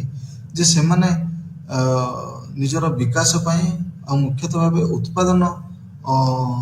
ହାଇ ପ୍ରଡକ୍ଟିଭିଟି ବା ଅତ୍ୟଧିକ ଉତ୍ପାଦନର ଯେଉଁ ଟାର୍ଗେଟ୍ ରହିଛି ତାକୁ ଆଚିଭ୍ କରିବା ପାଇଁ ସେମାନେ ଆମର ଯେଉଁ ନ୍ୟାଚୁରାଲ ଏନଭାରମେଣ୍ଟ ରହିଛି ବା ଯେଉଁ ପରିବେଶ ରହିଛି ପ୍ରାକୃତିକ ପରିବେଶ ରହିଛି ତାକୁ ବଳି ପକାଇବା ପାଇଁ ସେମାନେ ପଛେଇ ଯାଇନଥିଲେ ଏବଂ ସେମାନେ ତାକୁ ଏନଭାରମେଣ୍ଟକୁ ସାକ୍ରିଫାଇସ୍ କରିଥିଲେ ଏବଂ ଏହାଦ୍ୱାରା କ'ଣ ହେଲା ଯେଉଁ ଆମର ପରିବେଶର ଯେଉଁ ସମସ୍ୟା ଗୁଡ଼ିକ ବଢ଼ିବା ପାଇଁ ଲାଗିଥିଲା ଏବଂ ଯେଉଁ ଆମର ଯେଉଁ ଥିଓରି ଗୋଟେ ଅଛି ଲିମିଟ୍ସ ଟୁ ଗ୍ରୋଥ ଆମେ ସମସ୍ତେ ଜାଣିଛେ जो लिमिट्स टू ग्रोथ जो थ्योरी अच्छे यही समय ही तार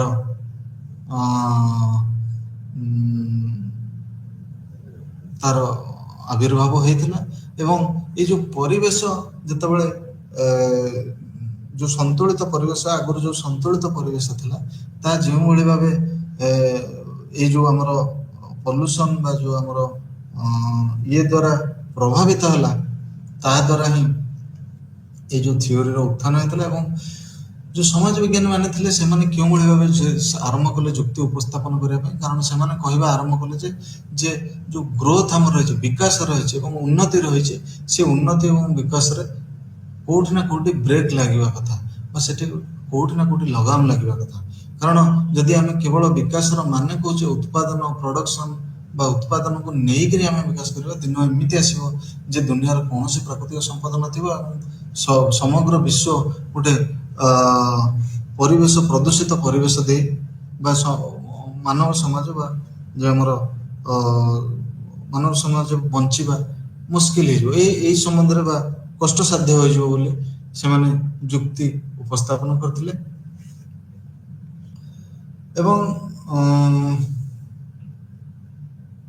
जो देखा जाए खाली सेतिक नुहे जो आमर मिडिल क्लास बा मध्यवित्त श्रेणी रहिले जो माने निम्न मध्यवित्त श्रेणी रहिले जो माने कम दरमा ने काम करूथले से माने धीरे धीरे कोन कले ना जेहेतु प्रकृत रे जीवन बा जो आमर लिविंग स्टैंडर्ड जाउ कहा जाए तार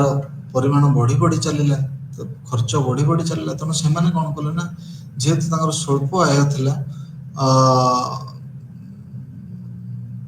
जो आमर प्रदूषण करुवा जगह गुड़िक से रही लगिले निजर उपाय एवं जे देखा जाए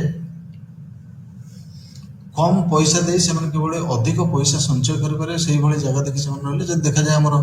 अर्बन पॉल्यूशन जब उदाहरण देखिपर आमर धारावीर स्लम है आमर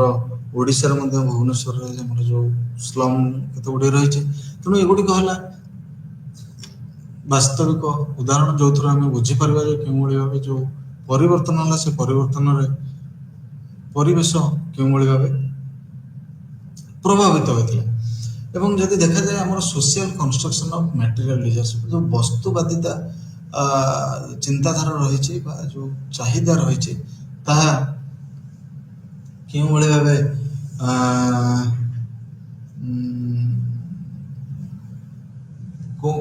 गोल्ड क्यों भाव गोटे जुक्ति उपस्थापन कर मनीष क्यों भाव निजर जो उपभोग करने जो द्रव्य गुड़िक दरकार गोटे कंज्यूमर जो से निजर पसंदर गोटे द्रव्य ये करता है केते गुड़िए सामाजिक कंडीशन रही सामाजिक व्यवस्था रही निर्भर करता है एवं तांकर कहवा कथा जो उत्पादन परिस्थिति को देखिक ही गोटे व्यक्ति विशेषर कौन सी वस्तुवादी चाहिदा जो रही वस्तु चयन कर जो ये रही कौन सी गोटे आमर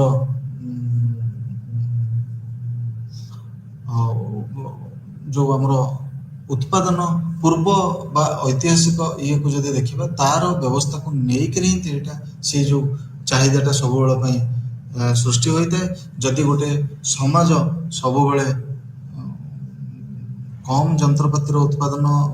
व्यवहार करता से उत्पादन करता सब कम व्यवहार कर तेणु यह से आमर गोल्ड उपस्थापन करथिले एवं से मध्य कहिथिले जे जे आमर चाहिदा जो रही जो डिजायर रही सब बड़े socially constructed and material desires are largely constructed by material producers आमर जो वस्तुवादी चाहिदा रही सब बड़ आमर जो द्रव्यर जो उत्पादक मान रही से मानकर जो ये को लेकर ही गठित जदि आम देखिपर आजिकल जो आम जो टेलीविजन प्रोग्राम देखुचु सेठारे क्यों भाव विभिन्न प्रकार एडवर्टाइजमेंट दिया विज्ञापन जहाँ आम कही विज्ञापन क्यों भाव गोटे निर्दिष्ट वस्तु को देखा क्यों भाव यह अनेक गुड़िए समस्यार समाधान आनी पार्छ द्वारा कौन होता ना लोक मैंने अनुप्राणित होती लोक मैंने बहुत लोक मान इच्छा शक्ति यार प्रभाव पकाउछ लोक मैंने टेम्पटेड है से जिनस से गोटे वस्तुटी को किणा इच्छा करमती गोटे उदाहरण देखिपर गोटे मोटर जानर गोटे मोटर बाइक हो बा गोटे साइकिल हो बा गोटे कार हो मोटर कार हो सबुठारे से क्यों भाव तार जो बेनिफिट अच्छे तार लाभ अच्छे से जो वस्तुटी क्रय कले जन कौ लाभ पाइपर कौ सुविधा पाइपर ये सब जिनस देखा जो प्रोड्यूसर उत्पादक मान रही से क्यों भाव विभिन्न प्रकार स्ट्राटेजी कर विषय से कहते एवं से कहले जे गोल्ड कहवा कथा जे यह सब गोटे सामाजिक व्यवस्था उपर ही निर्भर करे गोटे मनीष से कौन चयन कर कौ द्रव्य चयन कर तार उपभोग करने सी सब गोटे सामाजिक व्यवस्था उपर निर्भर करता है एवं से जो तार चाहिदा को लेकिन ही गोटे जो इंडस्ट्री रहा गोटे कारखाना रहा तार जो वाणिज्य रहा तार गोटे कंज्यूमर मानकर जो उपभोक्ता मान रही से चाहिदा को लेकर ही उत्पादन कौ द्रव्य उत्पादन करा निर्दिष्ट करा जाता है एवं जे देखा जाए जहाँ हम कहले जे गोटे इंडस्ट्री जो रहा सी सब से क्यों भाव जो आमर एडवर्टाइजिंग कंपनी रही जो मैंने विज्ञापन प्रकृत दे था लोकलोचन गोटे द्रव्यर जहाँ कह जाए ମାର୍କେଟାବିଲିଟି ବା ତାର ଯେଉଁ ସୁବିଧା ଅସୁବିଧା ଏବଂ ସେ ଦ୍ରବ୍ୟର କ'ଣ କ'ଣ ବେନିଫିଟ୍ ଗୋଟେ ଲୋକ ପାଇପାରିବ ତାକୁ ପ୍ରକୃତରେ ଯେଉଁ ଜନସମାଜ ପାଖରେ ପହଞ୍ଚେଇବା ଲୋକ ହେଉଛନ୍ତି ଆମର ଏ ଯେଉଁ ବିଜ୍ଞାପନ ନିର୍ମାତା ମାନେ ଏବଂ ସବୁବେଳେ ଗୋଟେ ଇଣ୍ଡଷ୍ଟ୍ରି ବା ଯେଉଁ ଆମର ପୁଞ୍ଜିବାଦୀ ଇଏ ମାନେ ରହିଲେ ସେମାନେ ସବୁବେଳେ ଗୋଟେ ଯେଉଁ ବିଜ୍ଞାପନ ନିର୍ମାତା ମାନଙ୍କ ସହିତ ସବୁବେଳେ ପାଇଁ ସମ୍ପର୍କରେ ଥାନ୍ତି ଏବଂ ସେମାନେ ସବୁବେଳେ ଚେଷ୍ଟା କରନ୍ତି ତାଙ୍କୁ କେଉଁଭଳି ଭାବେ ତାଙ୍କ ନିଜର ଯେଉଁ ଦ୍ରବ୍ୟ ରହିଲା ବା ତାଙ୍କର ପ୍ରଡକ୍ଟ ରହିଲା ତାକୁ ସେମାନେ ନିଜେ ଅନ୍ୟମାନଙ୍କଠୁ କେଉଁଭଳି ତୁଳନାତ୍ମକ ଭାବେ ସେ ଦ୍ରବ୍ୟର ଗୁଣ ଭଲ ରହିଛି ତାକୁ ସବୁବେଳେ ଚେଷ୍ଟା କରିଥାନ୍ତି ଦେଖିବା ପାଇଁ। ଏବଂ ଯଦି ଦେଖାଯାଏ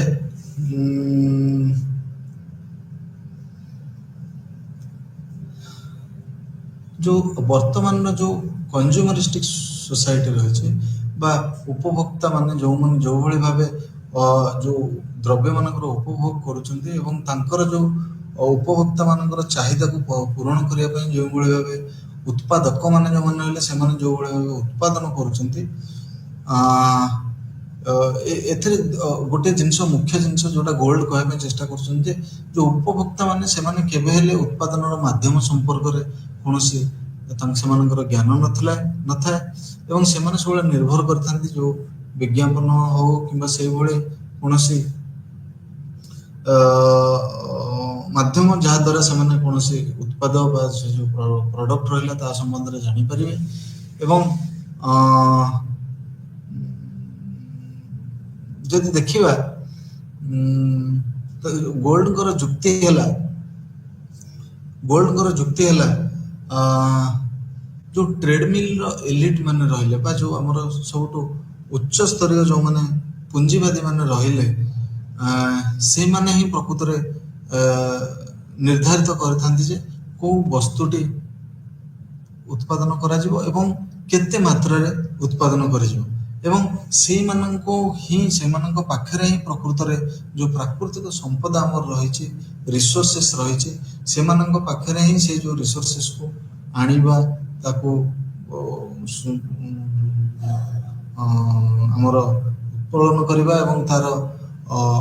ଯାହା କୁହନ୍ତି ଏକ୍ସପ୍ଲୋଟେସନ୍ ବା ତାକୁ ଆମେ ଯେଉଁ ଶୋଷଣ କହିଥାଉ ପ୍ରକୃତିର ଶୋଷଣ ବୋଲି ସେଇମାନେ ହିଁ ମୁଖ୍ୟତଃ ଭାବେ କରିଛନ୍ତି ଏବଂ ସେଇମାନେ ହିଁ ଲୋକ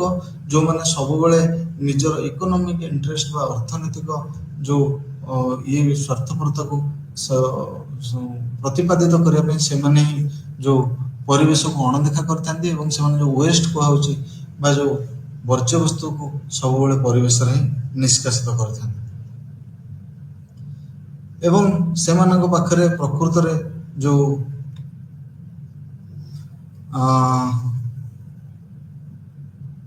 କିନ୍ତୁ ଯଦି ଦେଖାଯାଏ ସେ ମଧ୍ୟ କହୁଛନ୍ତି ଯେ ଯେଉଁମାନେ ନନ୍ ଏଲିଟ୍ ପାର୍ଟିସିପେଣ୍ଟ ରହିଲେ ସେମାନେ ସବୁବେଳେ କ'ଣ କରନ୍ତି ନା ଯେଉଁ ଷ୍ଟେଟ୍ ଆମର ରହିଛି ତାର ଯେଉଁ ଡିସିସନ୍ କୁ ସେମାନେ ପ୍ରଭାବିତ କରିଥାନ୍ତି ଏବଂ ସେମାନେ ସବୁବେଳେ କେଉଁ ସନ୍ଦର୍ଭରେ ଯୁକ୍ତି ଉପସ୍ଥାପନ କରିଥାନ୍ତି ନା ସେମାନେ ସବୁବେଳେ ଯେଉଁଟା ପରିବେଶକୁ ସୁହାଇଲା ଭଳି ଯେଉଁ ଦ୍ରବ୍ୟ ଗୁଡ଼ିକର ଉତ୍ପାଦନକୁ ନେଇ ସେମାନେ ନିଜର ଯୁକ୍ତି ଉପସ୍ଥାପନ କରିଥାନ୍ତି ଏବଂ ଦେଖାଯାଏ ଏ ଯେଉଁ ଟ୍ରେଡମିଲ୍ ଅଫ୍ ପ୍ରଡକ୍ସନ୍ ଦ୍ୱାରା ଆମର ଯେଉଁ ନିର୍ଦ୍ଦିଷ୍ଟ ଗୋଟେ ଦେଶ ରହିଛି ତାହା କେଉଁଭଳି ଭାବେ ଅନ୍ୟ ଦେଶକୁ ପ୍ରଭାବିତ କରିଥାଏ ଏବଂ ଏ ଯେଉଁ ଆଞ୍ଚଳିକତାବାଦ ରହିଛି ତାହା କେତେକାଂଶରେ ପ୍ରଭାବିତ କରିଥାଏ ସେ ସମ୍ବନ୍ଧରେ ଆମେ ଆଲୋଚନା କରିବା ଯଦି ଦେଖିବା ଗ୍ଲୋବାଲାଇଜେସନ୍ ଯେତେବେଳେ ଜଗତୀକରଣ ହେଲା ସେତେବେଳେ ଅନେକ ଗୁଡ଼ିଏ ଦେଶ ନିଜର ଯେଉଁ ବିଜନେସ୍ ସେଟଅପ୍ ରହିଛି ଯେଉଁ ବାଣିଜ୍ୟିକ ଇଏ ରହିଛି ଆମର ବ୍ୟବସ୍ଥା ରହିଛି ବା ଯେଉଁ ଇଣ୍ଡଷ୍ଟ୍ରିଆଲ ସେଟଅପ୍ ରହିଛି ତାକୁ ସେମାନେ ଧୀରେ ଧୀରେ କ'ଣ କଲେ ନା ନିଜ ଦେଶରେ ପ୍ରଦୂଷଣର ହାର କମାଇବା ପାଇଁ ସେମାନେ ଏବଂ ଅନ୍ୟ ଦେଶର ଯେଉଁ ଆମର ନ୍ୟାଚୁରାଲ ରିସୋର୍ସେସ୍ ରହିଛି ବା ପ୍ରାକୃତିକ ସମ୍ପଦ ରହିଛି ତାକୁ ସେମାନେ ଶୋଷଣ କରିବା ପାଇଁ ସେମାନେ ନିଜର ଯେଉଁ କାରଖାନା ନିଜର ଔପନିବେଶ ବା ତାକୁ ସବୁବେଳ ପାଇଁ ଅନ୍ୟ ଯେଉଁ ବିକଶିତ ଦେଶମାନେ ରହିଲେ ସେଠାରେ ନେଇ କାର୍ଯ୍ୟକାରୀ କରାଇଥିଲେ ଯଦି ଦେଖିବା ଆମେ ଉଦାହରଣ ନେଇପାରିବା ୟୁନାଇଟେଡ୍ ଷ୍ଟେଟ୍ସ ବା ଆମର ଯେଉଁ ଯୁକ୍ତରାଷ୍ଟ୍ର ଆମେରିକା ଯେଉଁ ରହିଲା ସେ କେଉଁଭଳି ଭାବେ ନିଜର ଯେଉଁ ଅନେକ ଗୁଡ଼ିଏ କମ୍ପାନୀ ରହିଛି ବା ଅନେକ ଗୁଡ଼ିଏ ଯେଉଁ ଉତ୍ପାଦନକାରୀ ସଂସ୍ଥା ରହିଛନ୍ତି ଯେମିତି ଆମେ ଉଦାହରଣ ନେଇପାରିବା ଉଦାହରଣ ସ୍ୱରୂପ ଆପେଲ୍ ହଉ ଯାହା ଆମର କମ୍ପ୍ୟୁଟରଠୁ ଆରମ୍ଭ କରି ଲ୍ୟାପଟପଠୁ ଆରମ୍ଭ କରି ମୋବାଇଲ ଫୋନଠୁ ଆରମ୍ଭ କରି ଅନେକ ଗୁଡ଼ିଏ ଯନ୍ତ୍ରାଂଶ ବା ଯନ୍ତ୍ରପାତି ଗୁଡ଼ିକ ତିଆରି କରୁଛନ୍ତି। ସେଇ କମ୍ପାନୀ ଗୁଡ଼ିକ ପ୍ରଥମେ ଯଦି ଦେଖିବା ସେ କମ୍ପାନୀ କେବଳ ହିଁ ପ୍ରଥମେ ଆମେରିକାରେ ଥିଲା, କିନ୍ତୁ ଧୀରେ ଧୀରେ ସେଇ ଯେଉଁ କମ୍ପାନୀର ବେସ୍ ଗୁଡ଼ିକ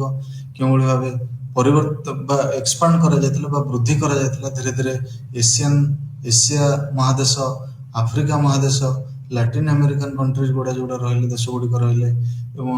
ସବୁ ଦେଶରେ ଗୋଟିଏ ଗୋଟିଏ ସେମାନଙ୍କର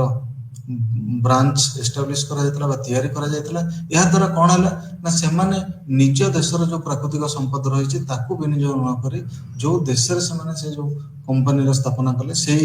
ଦେଶର ପ୍ରାକୃତିକ ସମ୍ପଦକୁ ବିନିଯୋଗ କରି ସେଇ ଦେଶର ଶ୍ରମିକମାନଙ୍କୁ ଶୋଷଣ କରି ସେଇ ଦେଶର ନ୍ୟାଚୁରାଲ ରିସୋର୍ସେସ୍ ଯାହା ରହିଛି ପ୍ରାକୃତିକ ସମ୍ପଦ ତାକୁ ହିଁ ଶୋଷଣ କରି ସେମାନେ ନିଜର ଯେଉଁ ଆମର ପୁଞ୍ଜିବାଦ ବା ତାଙ୍କର ଯେଉଁ ଆମର କୁହାଯାଏ ବ୍ୟବସାୟକୁ ସୁଦୃଢ଼ କରିଥିଲେ। କିନ୍ତୁ ଏହା ଦ୍ୱାରା ଦେଖାଯାଏ ଯେ ଏହା ଦ୍ୱାରା କେଉଁ ଦେଶର ପରିବେଶ ଏବଂ ପ୍ରାକୃତିକ ପରିବେଶ ପ୍ରଭାବିତ ହୋଇଥିଲା। ଏହା ଦ୍ୱାରା ଯେଉଁ ଦେଶରେ ପ୍ରକୃତରେ କଳକାରଖାନାର ସ୍ଥାପନ ହୋଇଥିଲା ସେଇ ଦେଶ ହିଁ ଅସୁବିଧାର ସମ୍ମୁଖୀନ ହୋଇଥିଲା ବା ପ୍ରଦୂଷଣର ସମ୍ମୁଖୀନ ହୋଇଥିଲା। ଏବଂ ଯଦି ଦେଖାଯାଏ ଏଇ ଯେଉଁ ଜଗତୀକରଣ ଦ୍ୱାରା ମୁଖ୍ୟତଃ ଭାବେ ଏଇ ବିକଶିତ ଦେଶମାନେ ହିଁ ନିଜର ଯେଉଁ ଉତ୍ପାଦନର ଯେଉଁ ଚାହିଦା ରହିଛି ତାକୁ ସଫଳ କରିବା ପାଇଁ ସେମାନେ ଯେଉଁ ବିକଶିତ ଦେଶ ମାନେ ଯେଉଁମାନେ ଅଣ୍ଡର ଡେଭଲପ୍ଡ କଣ୍ଟ୍ରିଜ ରହିଲେ ବା ପଛୁଆ ଦେଶମାନେ ରହିଲେ, କିନ୍ତୁ ଯାହା ପାଖରେ ପ୍ରାକୃତିକ ସମ୍ପଦ ଅଧିକ ରହିଥିଲା ସେମାନଙ୍କୁ ଧୀରେ ଧୀରେ ଶୋଷଣ କରିବାକୁ ଆରମ୍ଭ କରିଥିଲେ। ତେଣୁ ଏଇ ଯେଉଁ ଟ୍ରେଡ୍ ମିଲ୍ ପ୍ରଡକ୍ସନ୍ ଆପ୍ରୋଚ୍ ରହିଛି ଏହା ମୁଖ୍ୟତଃ ଭାବେ ଏହାର ଯୁକ୍ତି ହେଲା ଯେ ଏଇ ପ୍ରଡକ୍ସନ୍ ବା ଏଇ ଯେଉଁ ଉତ୍ପାଦନ କରିବାର ଯେଉଁ ନିଶା ଏହା ଅନେକାଂଶରେ ଯେଉଁ ଦେଶ ଗୁଡ଼ିକୁ ପଛୁଆ କରିଦେଇଥିଲା ଏବଂ ବିକାଶ ପଥରେ ଦେଶ ଗୁଡ଼ିକ ଅଗ୍ରସର ନ ହୋଇ କେଉଁଭଳି ଭାବେ ଗୋଟିଏ ପରିବେଶ ସନ୍ଦର୍ଭରେ ଆମେ ଯଦି ଦେଖିବା କେଉଁଭଳି ଭାବେ ଏହା ଗୋଟିଏ ଆମର ସମସ୍ୟାକୁ ଜନ୍ମ ଦେଇଥିଲା, ଏ ସମ୍ବନ୍ଧରେ ଆଲୋଚନା କରାଯାଇଛି। ଧନ୍ୟବାଦ।